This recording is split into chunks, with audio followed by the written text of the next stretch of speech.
ولا حول ولا قوة إلا بالله العلي العظيم. Kitab Faridatul Faraid, muka surat 4 bayang kelima daripada atas. Qala al-muallifu rahimahullahu ta'ala wa nafa'ana bi'ulumihi amin. Keenam daripada 6 rukun iman. Beriman dengan qadarnya qadar Allah. Beriman dengan qadarnya qadar Allah. Beriman dengan makna menerima hati, mengaku putus di hati, itu makna beriman. Dengan qadarnya qadar Allah, dengan makna ketentuan Allah yang bersifat dengan iradah dan perbuatan Allah yang bersifat dengan qudrah. Qadar ni baiknya baik qadar dan jahatnya jahat qadar. Baik ketentuan dan perbuatan Allah, jahat ketentuan dan perbuatan Allah. Artinya bahawasanya sekalian perkara, kesemua perkara, sama ada elok baik seperti ta'ah, atau keji yang jahat seperti maksiat, sekalian perkara tadi itu hasil ia berlaku, ia sekalian perkara baik ataupun jahat ni, hasil ia berlaku, ia sekalian perkara dengan perbuatan Allah Subhanahu wa ta'ala. Dengan perbuatan Allah Subhanahu wa ta'ala yang bersifat dengan qudrah. Sekalian perkara yang berlaku, sama ada baik ataupun jahat, sama ada besar ataupun kecil, sama ada yang berlaku di bumi ataupun di langit, sama ada yang berlaku di dunia ataupun di akhirat, sekalian perkara yang berlaku, hasil ia dengan perbuatan Allah Subhanahu wa ta'ala, pekerjaan Allah Subhanahu wa ta'ala yang bersifat dengan qudrah. Kemudian perbuatan Allah ni atas muwafaqah, atas bersetuju, atas selaras, berbetulan kehendaknya kehendak Allah. Kehendaknya kehendak Allah, ketetapan ketentuan Allah Subhanahu wa ta'ala yang bersifat dengan iradah. Kehendak Allah ni bila? Ketetapan Allah ni bila? Ketentuan Allah ni bila? Pada sedia kala azali. Ketentuan Allah, ketentuan azali. Jadi sekalian perkara yang berlaku datang daripada perbuatan Allah, pekerjaan Allah yang bersifat dengan qudrah. Kemudian Tuhan perbuat ni muafakat dengan apa yang Tuhan letak pada azal. Jadi biasanya akan dimulai dengan perbuatan Allah. Contoh dalam susunan sifat 20 dibicarakan qudrah terlebih dahulu, barulah disusuli dengan iradah dan ilmu. Hak Tuhan perbuat sekarang, hak Tuhan menentu azali. Jadi mana dulu hak menentu dengan Tuhan buat? Dulunya menentulah, sebab itu azali. Hak Tuhan buatnya sekarang. Tetapi kenapa disebut hak Tuhan buat dulu?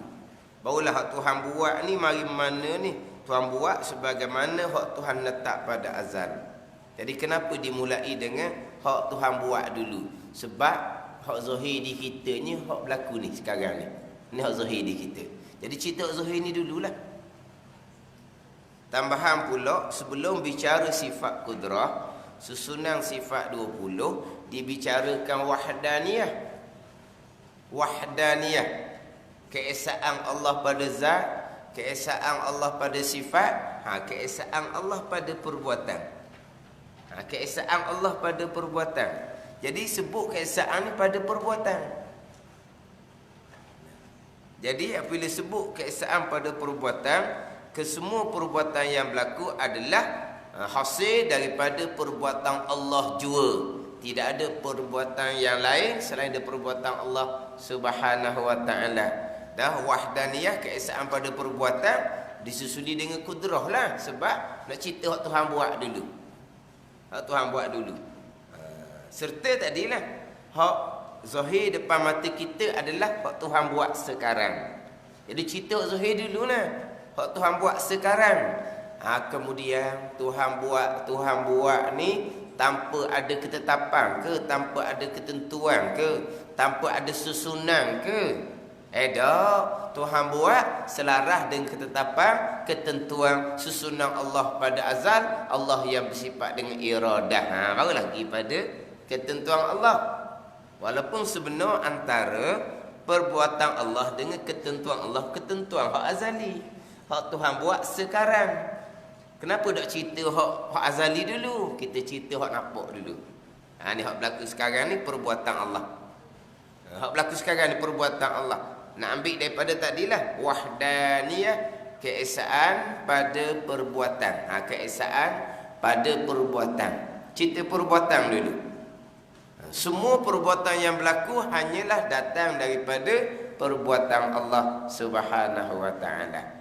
Dan hak zahir depan kita pun perbuatan Allah Subhanahu wa taala. Barulah Tuhan perbuat ni muafakat, selaras, bersetuju dengan ketentuan, ketetapan, keputusan Allah pada azal. Allah yang bersifat dengan iradah. Daripada ketentuan.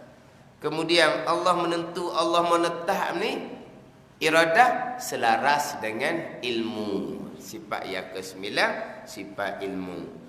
Apabila ilmu mengetahui segala-gala perkara, maka iradah menentukan segala-gala perkara yang mungkinat. Bila ilmu mengetahui ini pada azal, iradah pun menentukan pada azal.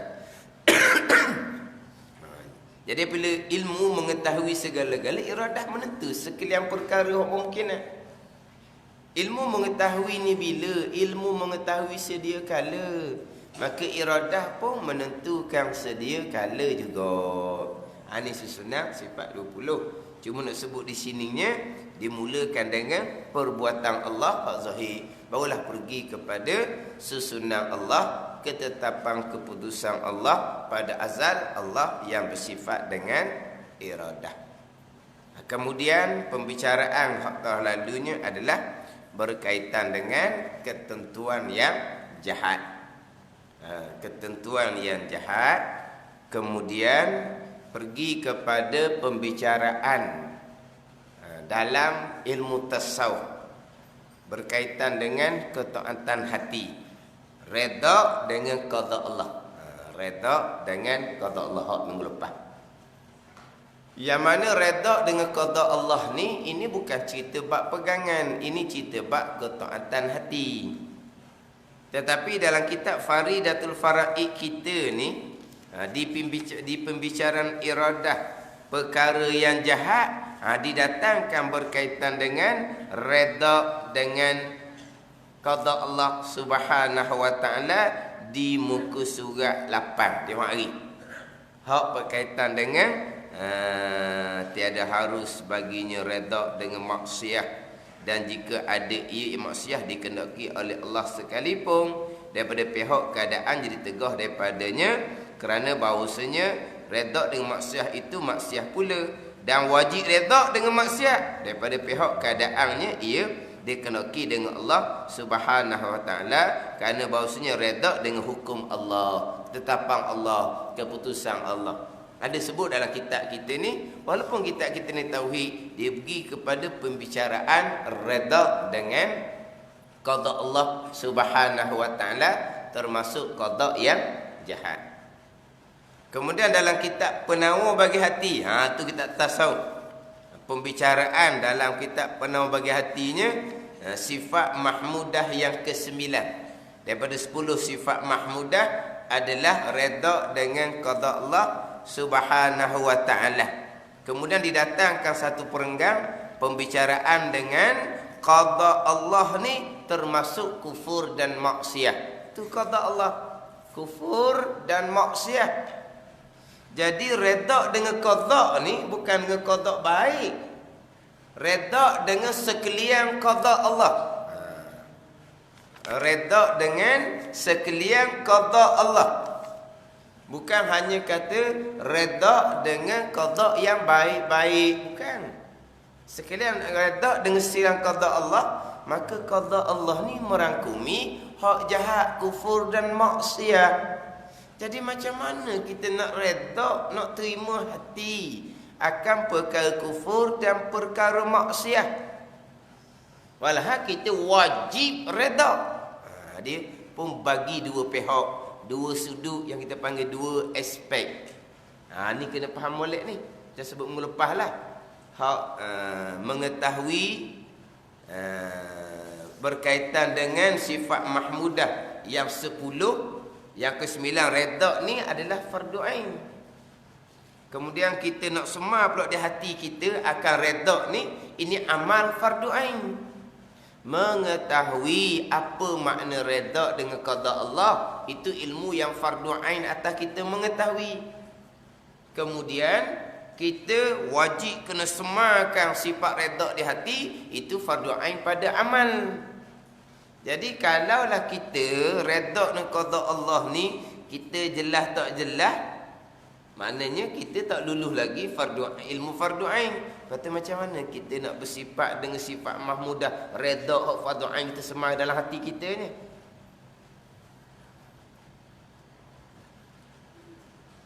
Nak redha dengan qada ni.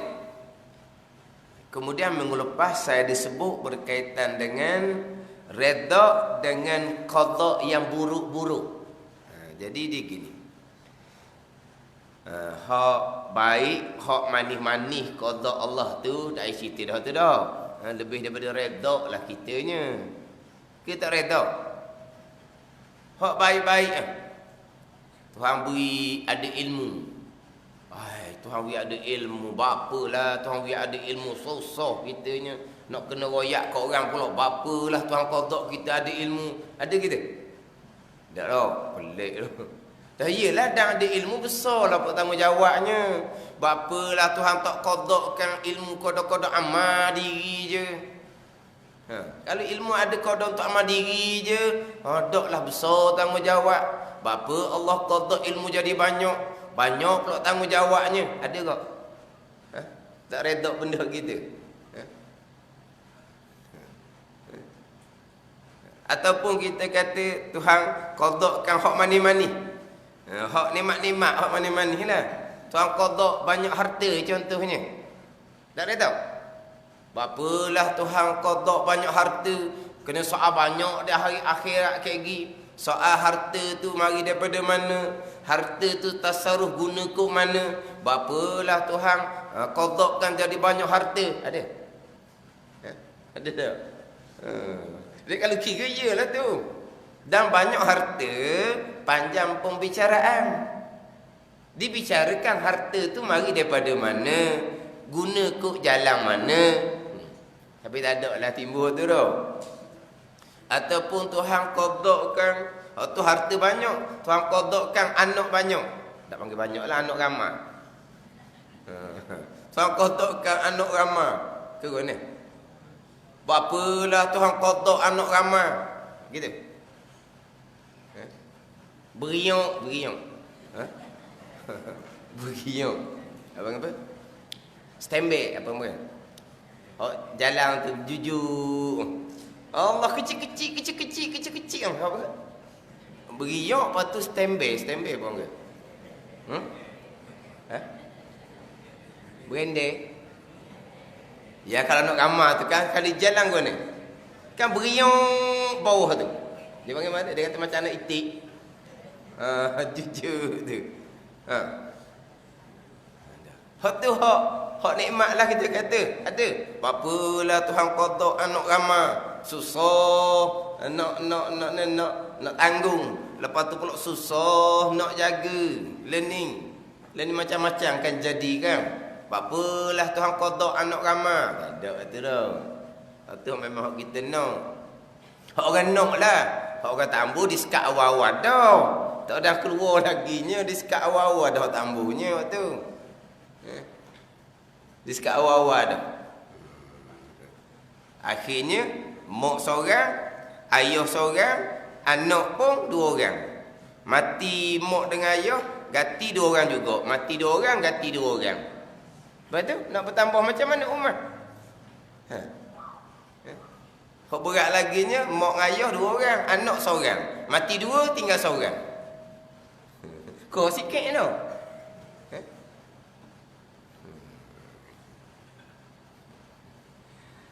Jadi hak tu hak nikmat-nikmat tu kita nak mau ceritalah. Kita nak cerita 2 perkara. Hak satu qada kejahatan, satu qada keburukan. Sebab qada Allah ni khairihi wa syarrihi hulwihi wa murrih, Nabi kata. Khairihi baik, wa syarrihi dan jahat. Murrihi ni hulwihi, hak manis-manis tu. Hak nikmat-nikmat tu lah. Wa murrih, hak pahit-pahit tu. Hak buruk-buruk. Jadi satunya syarrih, kejahatan, satunya murrih, hak pahit, hak buruk-buruk.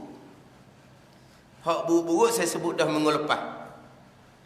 Hak buruk-buruk ni contohnya miskin, contohnya sakit. Tu buruk belakang tu. Hak mana ni? Murrih belakang tu. Hak pahit-pahit belakang tu. Hak buruk. Kita reda dengan kemiskinan, dengan kesakitan, keuzuran ni, itu bak hati. Sebab kemiskinan, kesakitan ni semuanya datang daripada Allah. Maka kita wajib reda. Tapi reda dengan kemiskinan, reda dengan kesakitan bukan bererti kita berdiam diri. Kita kena usaha. Kena usaha. Kerja biar sungguh. Itu usaha kita. Kemudian kok masa akan datang tu berubah ke tak berubah, semuanya datang daripada Allah. Kita reda. Kalau kata bertambah baik, makna kemiskinan tu kau lama kau kurang, kita wajib bersyukur. Itu je lah. Usaha. Bukan kata kau bertambah senang. Nampaknya kau susah, kita reda dan sabar. Gitu je lah. Tapi reda dengan qada Allah bukan bererti kita berdiam diri, tidak berusaha. Kalau sakit tidak berobat, kalau kena kemudaratan kita membiarkan kemudaratan menimpa kita. Hak tu bukan reda maksud seumpama tu. Reda bukan bererti kita membiarkan kemiskinan, kesakitan, mudarat yang menimpa kita. Reda bak hati. Hak kata berusaha, bekerja, berobat, melepaskan diri daripada kemudaratan yang menimpa kita, itu syariat zahir. Itu syariat zahir. Reda syariat hati. Dia kena tak molek 3. Itu kita ada 3 bahagian agama kan. Islam, iman dan ihsan. Kita kena ada hak pegangan, kita kena ada syariat zahir, kita kena ada syariat batin, barulah dinamakan kita beragama. Bukan maknanya kerja malah apa semua, hidup susah, dah apa hidup susah pun kita reda. Ada betul gitu. Tapi kita usaha dah rezeki kita kurang. Bukan tak usaha. Kerja siang malam, kadang-kadang bukan 1 kerja dah jadinya. 2 kerja, 3 kerja buat. Akhirnya rumah tangga pun cuk kacau-makin. Dah. Tapi pendapatan kurang. Maknanya dia tetap dah berusaha. Hak pendapatan kurang tu qada pahit daripada Allah, kita reda je lah. Tapi hak zahirnya kaki tangan bukan duduk diam. Sama macam hak sakit pun gitu juga.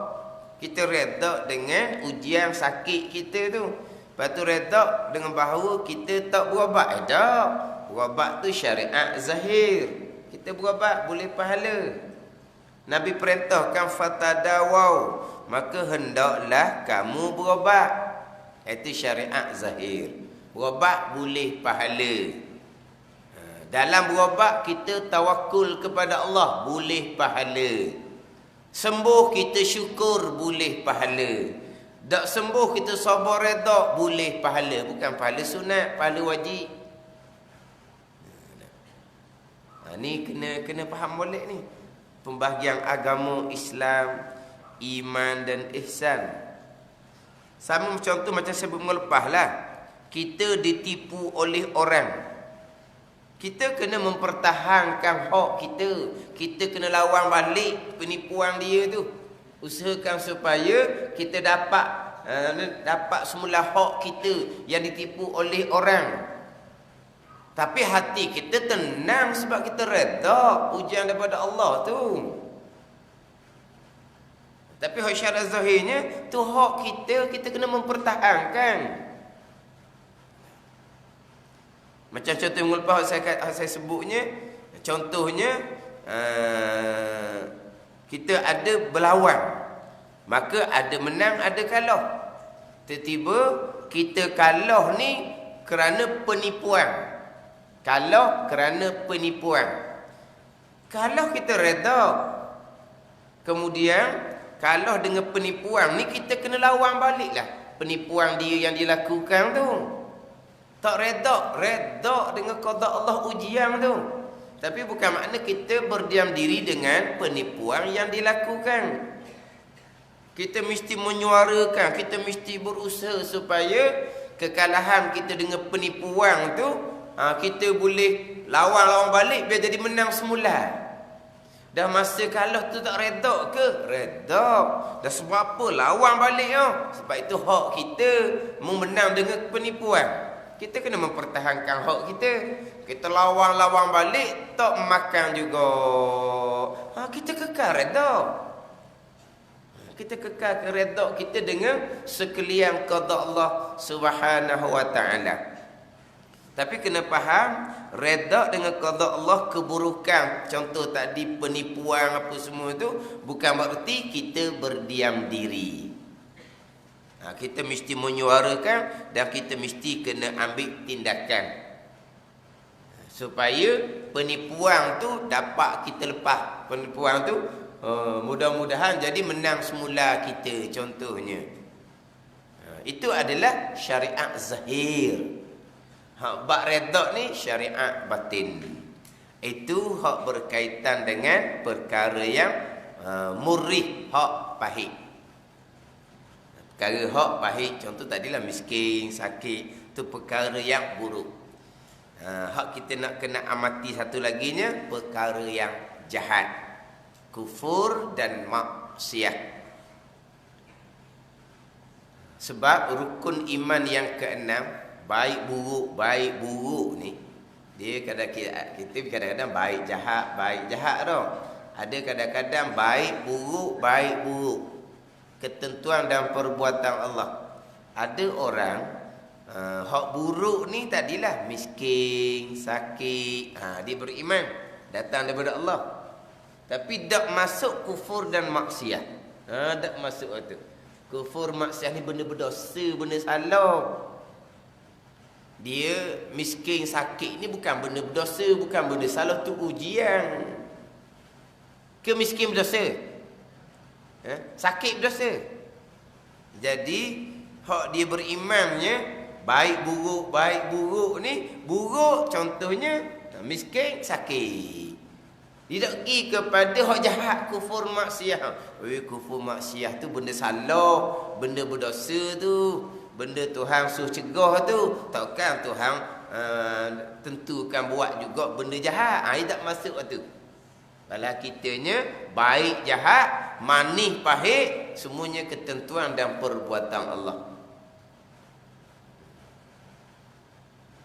Tapi biasalah kita hukum yang kenal tu kadang-kadang baik jahat, kadang-kadang baik buruk. Baik jahat, hukum yang kenal, kadang-kadang kita ngapa dengan baik buruk. Di syarihi itu jahat, khairihi baik, wa syarihi jahat. Dia boleh terjemah dengan buruk itulah. Dia hanya pergi kepada contoh miskin dan sakit. Kufur maksiat tak masuk. Dia tidak beriman, dia tidak mengaku putus di hati. Kufur maksiat pun datang daripada ketentuan dan perbuatan Allah. Itu akidah yang sesat.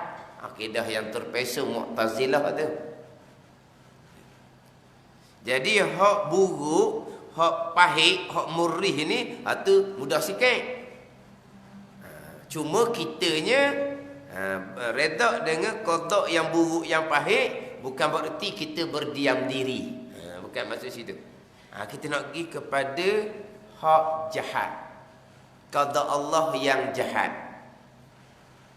Kita wajib reda dengan qada Allah sekalian qada Allah, termasuk qada yang jahat, kufur dan maksiat. Jadi macam mana kita nak reda? Faham reda ni? Terima hati tu reda. Terima hati tu reda. Dah gitu dah, faham dah? Dah reda dah ni? Reda. Mana apa? Hati kita ya. Jong pun panggil. Bukannya jong ni mana sujulah. Tu reda. Hati kita terima dengan sesuatu perkara itu dipanggil reda. Sekarang ni reda dengan qada Allah. Hati kita terima, hati kita setuju dengan bahawa kita tidak persoal. Kita tidak iktiraf. Iktiraf ni kita tidak bangkang. Samalah. Iktiraf dengan makna bangkang, persoal sama je. Iktiraf bahasa Arab. Mu ni banyak iktiraf sungguh. Ni. Mana apa? Banyak tek apa panggil?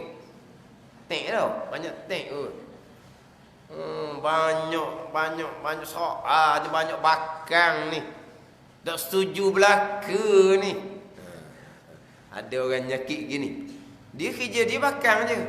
Iktiraf je kerja dia.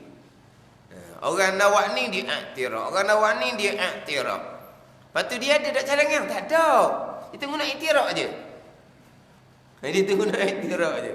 Lepas tu dah tu iktiraf, ni iktiraf dah setuju. Dah cadangan awak mana? Saya tak ada cadangan apa-apa. Lepas tu nak iktiraf orang je. Susah bahasa ni. Kalau dia iktiraf dia bakang, cadangan dia begiang. Ada apa? Ni dak iktiraf semata-mata, dak setuju semata-mata. Itu panggil iktiraf. Mana dengan tidak iktiraf, tidak bangkang, tidak persoal, itu makna reda. Mana hati terima, hati setuju. Jadi kata Allah jahat, kufur dan maksiat. Macam mana hati kita nak setuju dengan kufur dan maksiat? Macam mana hati kita nak setuju dengan kufur dan maksiat? Macam mana hati kita nak reda dengan perkara maksiat? Reda dengan perkara maksiat ni dilarang. Ar-reda bil maksiati maksiatun. Reda dengan perkara yang derhaka, yang berdosa, kita berdosa sama walaupun kita tak buat pun. Hak berat lagi, ar-reda bil kufri kufrun. Reda dengan kekufuran, kufur kita. Macam begini. Ada orang yang bukan Islam, dia nak masuk Islam. Jumpa kita, dia nak masuk Islam. Kita kata, gak dulu, semulalah. Mari esok ke, mana ke. Jadi maknanya ni nak masuk Islam sekarang. Dia nak masuk Islam sekarang. Kita kata semula, mari esok. Maknanya sehari itu dia masih lagi dah kena kufur tu. Lepas tu, kenapa tu? Kita reda kekufuran, kufur kita. Kalau dia mari kata, saya cadang nak masuk Islam. Dah, tak apa. Dah, saya bukan masuk Islam sekarang. Tapi saya cadang masuk Islam, minta supaya kita royak ke dia. Islam ni macam mana. Lepas tu royak ke dia macam mana. Jalan nak masuk Islam. Tak apa tu, bukan dia kata saya nak masuk Islam sekarang. Dah, dia cadang nak masuk Islam. Dia nak supaya kita ni tunjuk jalan ke dia. Itu lain cerita. Ni dah, saya nak masuk Islam sekarang ni. Kita kata, nanti dulu. Makna apa tu? Nanti dulu tu. Sekarang ni dia masih lagi dah kena kufur ni. Dia nak Islam dah. Kita kata, tak apalah, tunggu dulu. Maknanya, kita retak dengan kekufuran dia sekarang. Dia masuk Islam dah sekarang ni kan. Apa nak tangguh-tangguhnya? Retak dengan kufur kita wa'idhazabillah. Tapi masalahnya kita wajib redha dengan qada Allah. Maksiat tu pun qada Allah, kekufuran tu pun qada Allah. Jadi beli jadinya. Jadi beli. Bahkan selemah-lemah iman kita benci di dalam hati akan maksiat. Wazalika adhaful iman tu. Tengok kemungkaran, cegah dengan tangan kekuasaan. Fa illam tastati fa bilisani. Kalau engkau tak mampu, cegah dengan lidah, dengan nasihat. Fa illam tastati fa biqalbi. Kalau tak mampu dengan hati, cegah dengan hati, tak setuju dengan hati. Wazalika adhaful iman, tu iman lemah tu. Mana hati kita kena engkar. Kena kita nak engkar, nak cegah dengan kuasa, tak ada kuasa. Dengan lidah kita pun tak berani. Maka kita ni kena di hati ni. Hati kita jangan kenang, hati kita jangan setuju, hati kita jangan suka kepada benda maksiat tu. Dan sekarang ni maksiat tu qada Allah. Sifat mahmudahnya redha dengan qada Allah Subhanahu wa taala. Jadi dia bicara bab redha dengan qada Allah, perkara yang maksiat ni kita kena balik kepada pembicaraan. Bab pegangan juga. Yang pertama,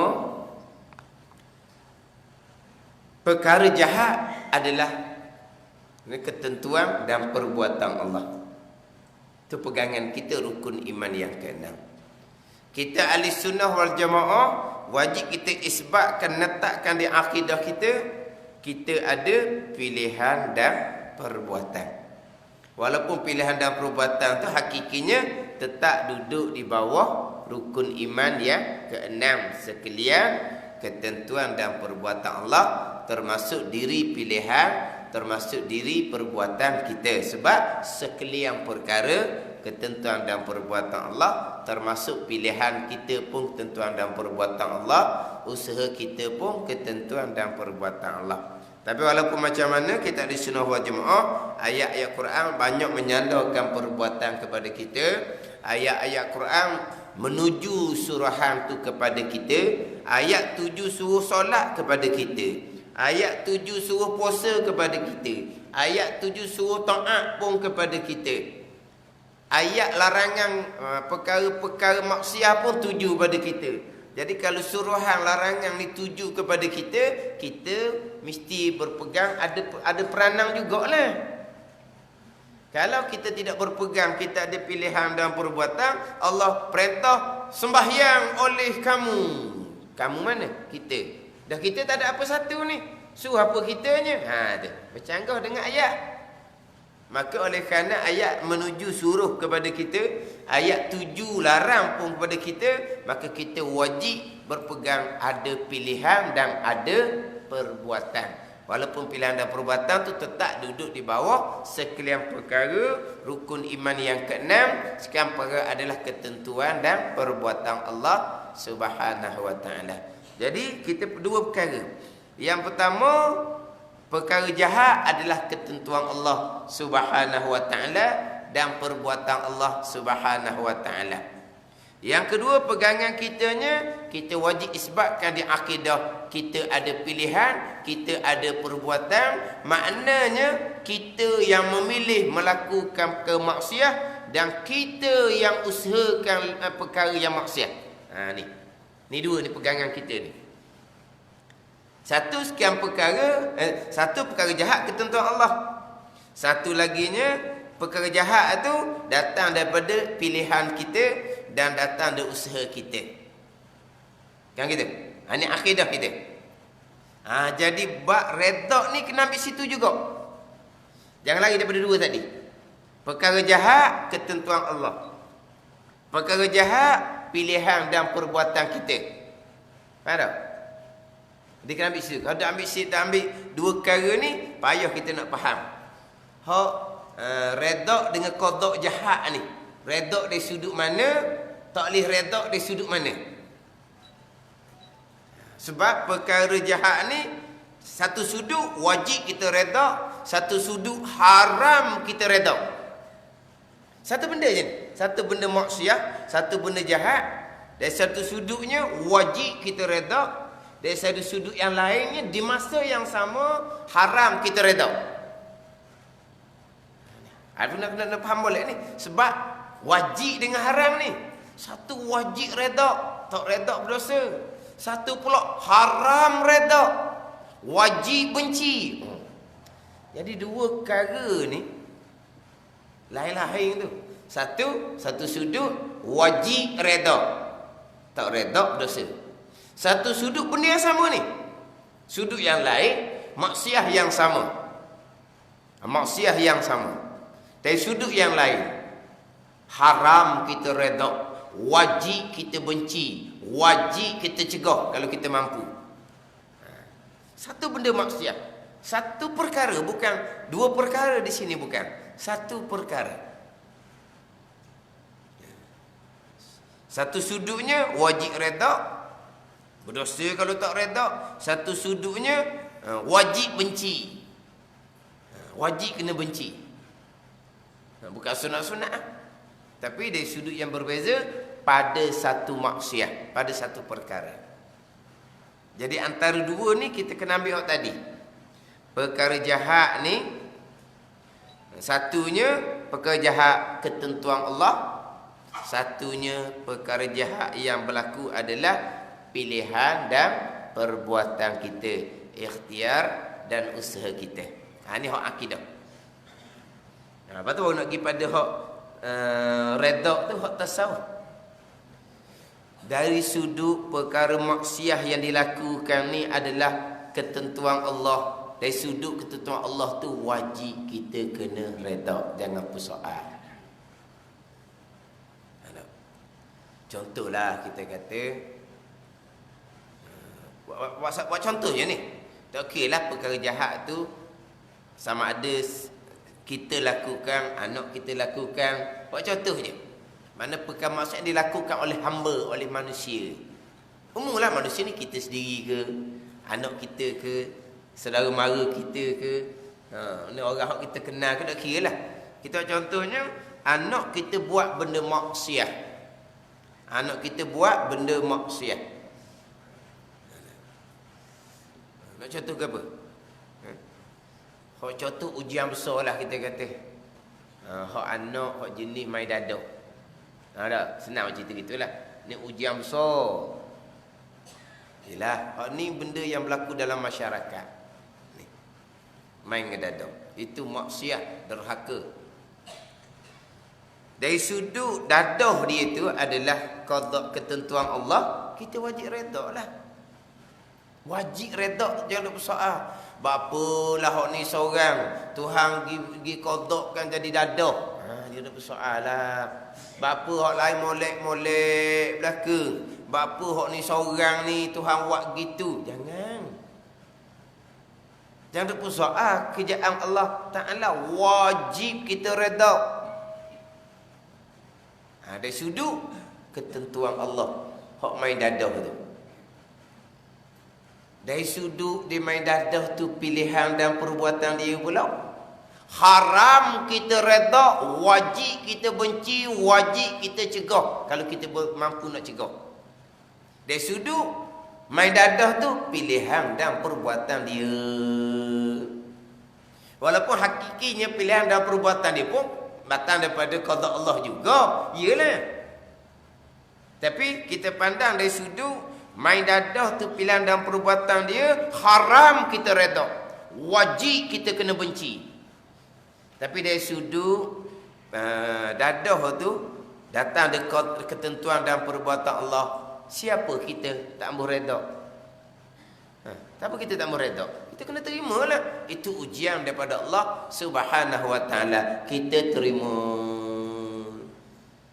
Kemudian kalaulah jadi kedadah tu berpunca daripada kecuaian kita, kita bertaubat dengan Allah, kita minta ampun dengan Allah Subhanahu wa ta'ala. Gitu.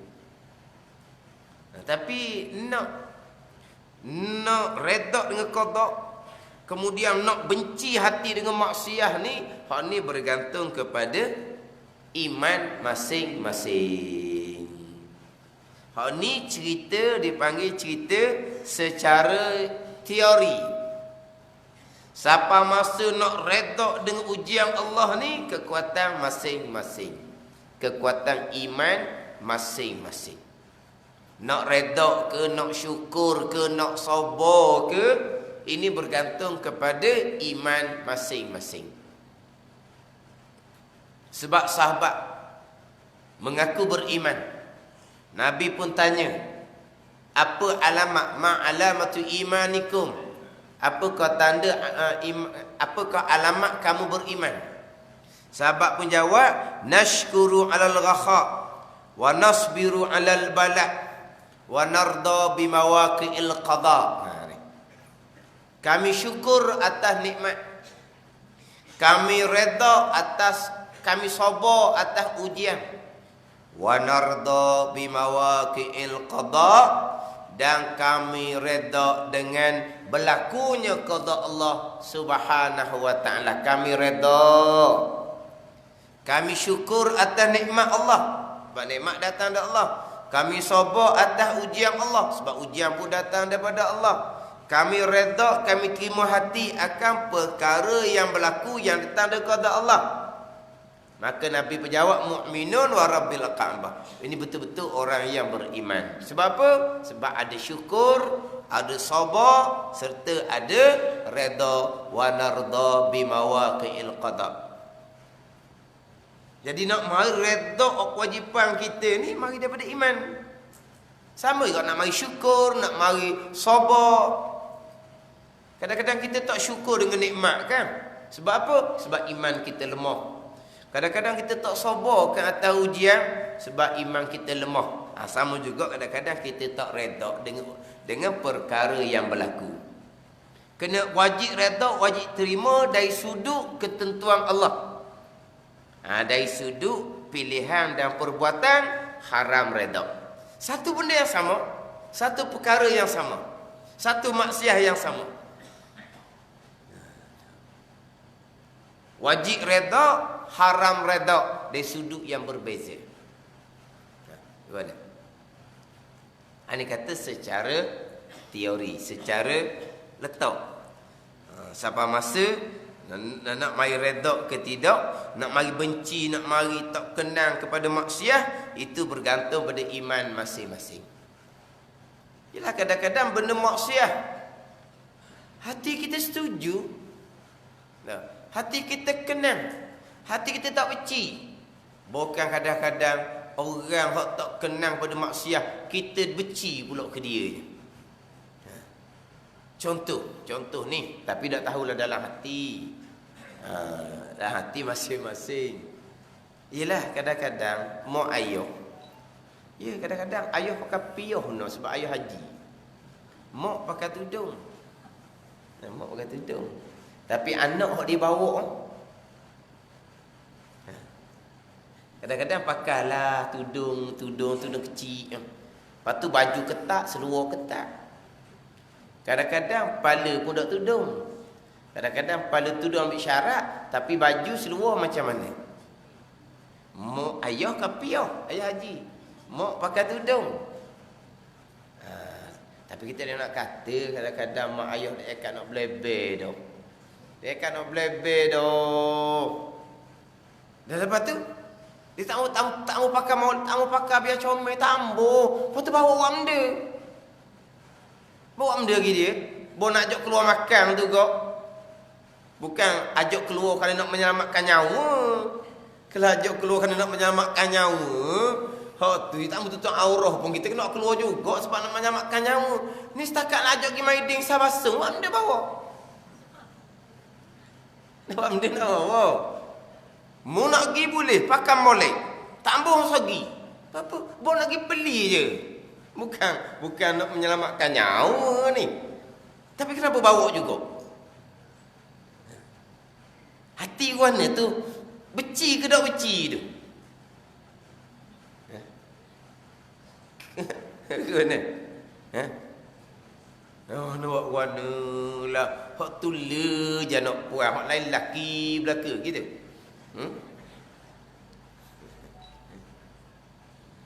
Mana betul maksiat tu benci, tak kenal. Betul tuan tu sayang tak lalu ke mana? Ni kadang-kadang orang tu nasihat Allah apa lah pakai gitu. Kita marah pula ke orang. Kita pula marah. Bukan kita nak benci kepada maksiat tu, kita marah pula pada orang tegur maksiat tu. Iman kita guna. Sebab benci kepada maksiat tapi tidak menegur dengan lidah. Tapi kalau mak ayah bukan lidah, mak ayah ni kuasa tangan dah. Tak guna kuasa tangan. Lepas tu tidak menegur pula dengan lidah.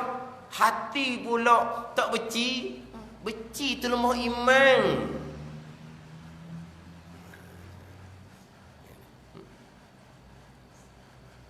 Kadang-kadang kuning kepala rambut anak. Bukan hak mak ayah pakai comel ni. Mak ayah pakai comel. Kadang-kadang pakai piah balik surah, anak pakai tudung lengan pendek. Lepas tu ayah pun ni benda gitu tu. Tu maksiat tu, aurat terbuka tu. Hati rasa mana dengan maksiat. Dari sudut mana ni? Dari sudut pilihan dan perbuatan anak. Benci ke tak benda maksiat tu? Benci. Kenapa tak tegur? Habis tegur dah ni. Buih mulut dah. Kenapa tak hukum? Hukum pun buat sakit kulit dia je. Dia buat degil je. Kalau piak pun buat degil je. Piak pula sebab dalam hukum Islam pula. Sebab dalam hukum Islam ni, kalau kata kulit putih, kalau kata kulit putih tu barulah jadi merah, kalau kulit tu dah hitam tak nampak bekas pun tu sebab dalam hukum agama. Dia ingat sebut kata sebab, dia ingat ketubik daging buang kali. Tu sebab dah penjara hak tu. Sekali dia sebab, sebulan dia dah negara. Tu hak ada kan penjara 10 tahun, 20 tahun sebab 5 nang tu. Hak tu sebab 5 nang sebatang tu bukan wak seketok pakai mati lah. Sekali sebab makan daging. Bukan makan kulit. Bukan makan kulit. Makan daging, pecah daging. Bubuh obat boleh sebulan lama tu. Hak kesihatan mari cek. Boleh dia nak sebab pula? Boleh tu. Sebab pula ke lagi. Hak tu makan daging. Dalam hukum agama sebab ni sebab pengajaran, bukan sebab menyeksa. Kalau orang jahil agama, kemudian anti agama, fobia dengan agama, sebut kata sebab Allah sebab 100 rotan orang berzina, matilah. Dia ingat ke sebab 100 macam dalam penjara. Ini orang anti agama, jahil agama, fobia dengan agama.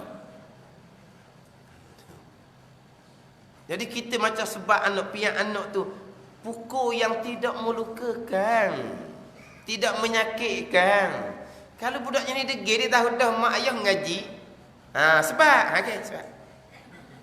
Orang berani mung. Ayah ngaji kan, mak ngaji kan. Sebab yang tidak melukakan. Sebab Kau kena kamu. Bukan sebab siapa bilu, siapa ke pecah darah. Atau haram tu. Mana kajak boleh ambil tindakan balik pada mak ayah sebab sampai ke mencederakan. Baik. Anak kita kajak boleh ambil tindakan kalau dia mencederakan anak dia. Bukan kata sebab sampai ke biru pecah darah, bukan. Jadi kalau anak degil, sebab dia kata. Senyum je dia sebab pihak sela-sela Allah. Bukan dia pula pandangan kata sebab jangan lebih dari 3. Tak boleh lebih 3 pula dah. Setengah pandangan boleh lebih daripada 3, tapi jangan melukakan. Tapi maknanya sebab dalam syariat. Jadi tak ikat nak piyak dah budak tu. Dia ada reti je. Nasihat buih mulut dah. Patut hati memang benci sangat-sangat lah. Lepas tu dah hati benci, bawa benda lagi, duduk rumah tu dah lah. Ke mana pula? Kalau tak bawa kan dia tubik rumah sendiri, lagi bahaya ke mana? Dia nak cari alasan, tu kok ada alasan. Dah ayah pakai piah, bawa anak, lengas kerak, pakai baju ketat, seluar ketat. Alasan dia benda.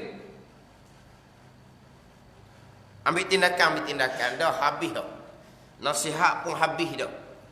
Dah benci ke tak? Benci sangat-sangat lah. Malu ke orang. Dah apa bawa? Kalau kita dah bawa, dia nak pergi sendiri. Kalau dia sendiri, dia kita klaim pulak lagi. Kata kita bawa lah. Ke mana? Jadi dah alasan tu. Ni reka alasan ni. Reka alasan. Kena dah alasan tu. Kalau tak bawa, dia nak beli barang dia ni. Dia akan pergi sendiri dengan kawan dia. Kalau dia sendiri dengan kawan dia, kau mudarat Kalau pergi dengan kita, maknanya tak lagi lain dah. Kita balik rumah pula. Hak rasa muka tebal malu, piah tapal anak pakai gitu, nak kena gitu. Tapi hati lebih dia benci. Dah kan? Ya dah. Lepas tu kita tak boleh nak tuju-tuju cara-cara tak boleh ni sebab dia keadaan tak sama. Dan hak degil dan kata apa? Degil sungguhlah hak ni. Tengoklah pula. Degil tu mari mana? Mari dia mok ke mari dia ayah?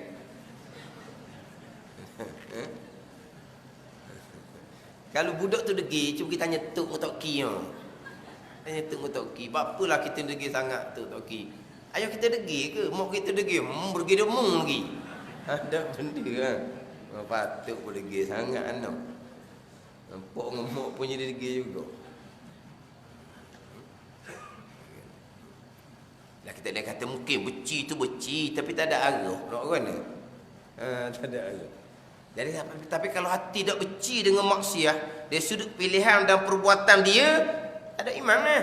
Bukan ada iman tu mana kafir, bukan, jangan salah faham ni. Kemudian di saat yang sama hati kita redha dengan qada Allah tadi, dari sudut qada Allah, dari sudut ketentuan dan perbuatan Allah Subhanahu wa taala.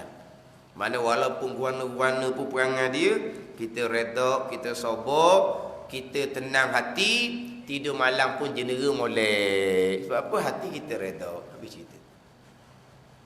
Hak kita benci tu, benci dari sudut pilihan dan perbuatan perangai dia. Perangai tu perbuatan dia. Perangai tu. Tapi apa yang berlaku tu adalah datang daripada ketentuan perbuatan Allah. Kita pun redha, kita pun terima. Jadi redha dari sudut ketentuan, haram redha dari sudut pilihan dan perbuatan dia melakukan perkara maksiat. Gitu je lah. Sama contoh, kalaulah maksiat tu kita yang lakukan. Dahulunya kita sembahyang tak cukup, puasa pun tak cukup.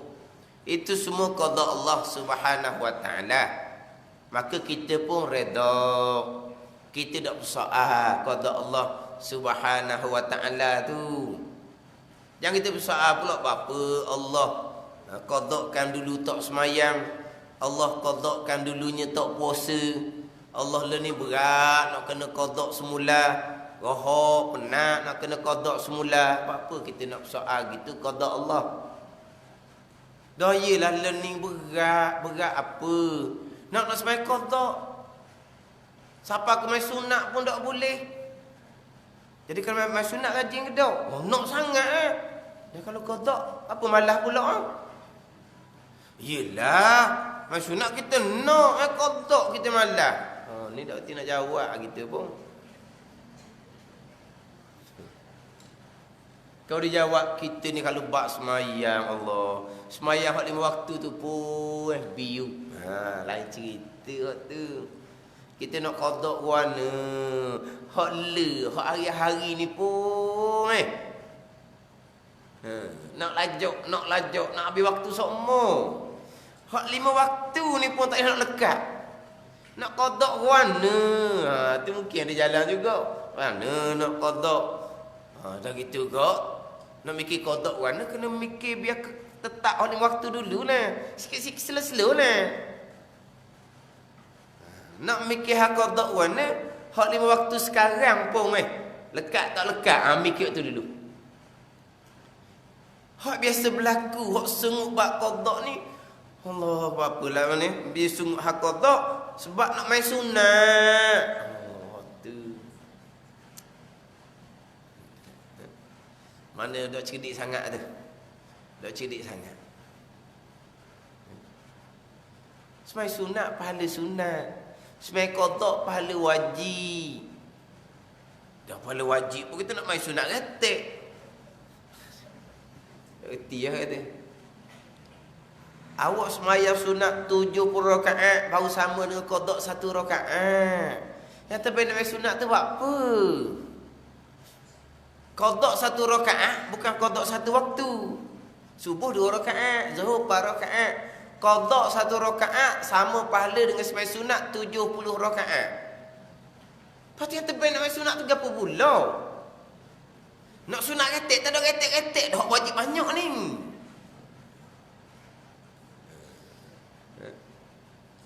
Itu cerita bab pahala, cerita bab hukum fiqh pula. Apa hukum buat gitu? Qada banyak lagi sembahyang sunat apa hukum? Biarlah ustaz apa hukum pun haram-haram pun tak main sunat juga biar. Jangan ada mokcik dia buat tarawih. Ustaz kalau ustaz kata haram ke mokcik dak kira tarawih tetap mokcik nak juga. Tak kata apalah.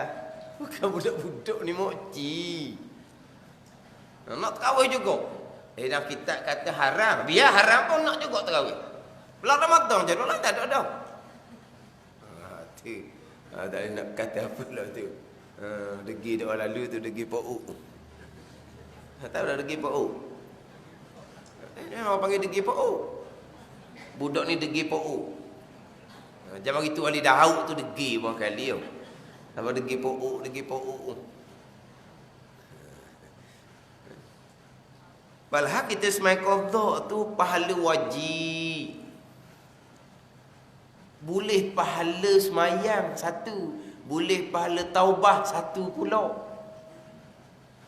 Lepas tu kita bersyukur kepada Allah sebab Allah beri peluang kita qada semula. Sebab tinggal lama kita bersyukur tu pahala wajib juga. Apa masalah lagi? Mana Tuhan qadakan dahulu kita semayang puasa tak cukup. Itu qada Allah, kita wajib redha. Jangan persoal. Dari sudut tak semayang dulu, tak puasa dulu adalah pilihan dan perbuatan kita. Pilihan dan perbuatan kita, maka kita haram redha, wajib kita bertaubat. Sebab wajib bertaubat, sebab tak semayang, tak puasa dulunya pilihan dan perbuatan kita. Dah kata kita redha di sudut ketentuan dan perbuatan Allah. Dia kena dua sudut yang berbeza.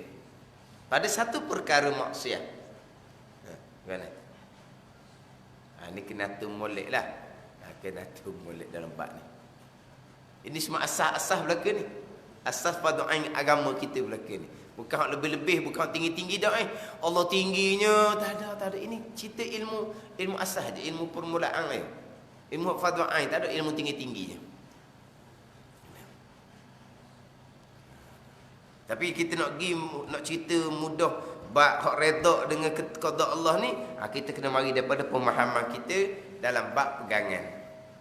Perkara maksiat ni qada Allah, kita wajib kena redha. Kemudian perkara maksiat yang berlaku ni pilihan dan perbuatan kita, haram kita redha. Wajib kita kena benci hak tu. Wajib kita bertaubat dengan Allah Subhanahu wa taala. Kalau kira-kira selesailah hak berkaitan dengan qadar dan qada Allah, perkara yang syar'i, perkara yang jahat, kufur dan maksiat. Kalau kira nak selesai hak bab qadar, kita nak masuk pula pada pembicaraan qada, perbuatan Allah Subhanahu wa taala. Walaupun dalam cerita ketentuan kita cerita perbuatan Allah, ketentuan kita cerita perbuatan Allah. Jadi kita masuk secara khususnya qada perbuatan Allah Subhanahu wa taala yang bersifat dengan qudrah. Wallahu